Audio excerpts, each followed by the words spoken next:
Saudara dan saudariku yang terkasih di dalam Yesus Kristus, saya akan membacakan renungan hari Minggu Paskah ketiga tahun 2021 yang sudah disiapkan oleh Monsinyur F.E. Hadi Sumarta Okarm. Berkali-kali Yesus yang telah bangkit menampakkan diri kepada murid-muridnya. Setiap penulis Injil menceritakan peristiwa historis itu dengan gaya masing-masing.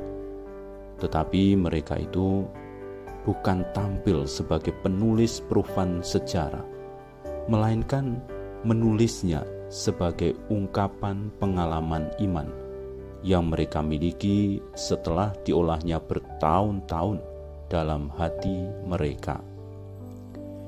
Kini 20 abad telah lewat sejak Yesus Kristus bangkit.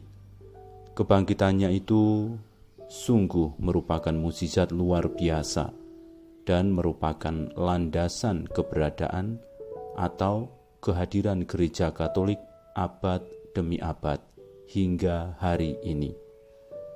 Tanpa kebangkitan Yesus, tidak ada agama Kristen, tidak ada pula gereja. Mengapa demikian?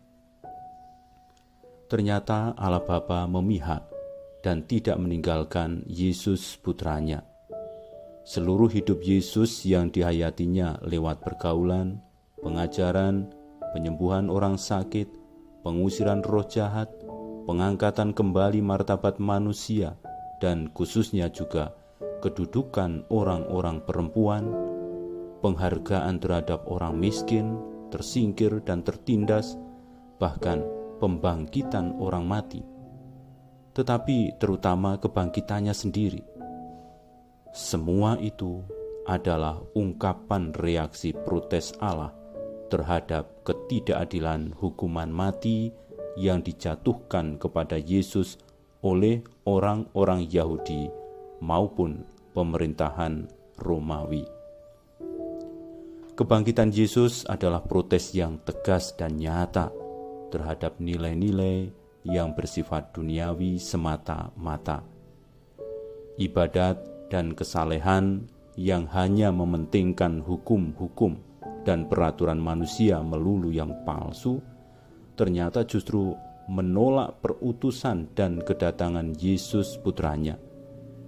Yesus dibela Allah yang mau menunjukkan keadilan sejati dan sekaligus juga menunjukkan kedok atau topeng keadilan palsu yang dipakai oleh orang-orang pejabat yang resmi dan sudah mapan.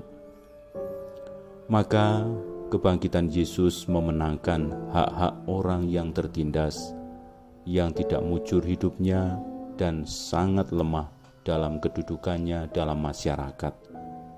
Kebangkitan Yesus inilah yang harus memberi makna hidup manusia yang sejati dan memberikan dan meneguhkan pengharapan setiap orang. Kebangkitan yang terjadi 20 abad lalu, sekarang pun masih dan akan terus terjadi.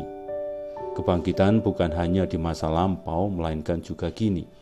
Kebangkitan harus dilihat sebagai perwujudan dunia baru yang sudah dimulai, di mana kebangkitan menentukan kemenangan hidup utuh sejati yang tidak akan diancam oleh kematian. Kebangkitan adalah peristiwa masa kini terus-menerus dan akan berlangsung sampai akhir. Nah, disinilah letak peranan hakiki pewartaan dan perwujudan hidup dan karya panggilan gereja. Di dalam diri kita sebagai warganya, gereja harus mampu dan sungguh mau menampakkan dirinya sebagai persekutuan murid-murid Yesus Kristus yang telah bangkit. Warga gereja sejati harus mampu mengalahkan apapun yang dapat memecah belah kesatuan, agar menjadi manusia yang sungguh manusiawi dan ilahi, jasmani, serentak, rohani sepenuhnya. Tuhan jangan dikalahkan oleh kepentingan diri sendiri. Hanya dengan demikianlah kita menjadi warga gereja sejati, dan keberadaan kita masing-masing maupun sebagai persekutuan merupakan ungkapan iman kita akan kebangkitan Yesus Kristus yang benar dan utuh. Inilah kesungguhan keberadaan gereja, atau dengan kata lain, itulah makna eksistensi kita sebagai umat yang percaya kepada Yesus Kristus, yang berlandasan pada kebangkitannya itu. Bila kita percaya kepada kebangkitan Yesus Kristus, maka kita pun kelak akan bangkit bersama Dia.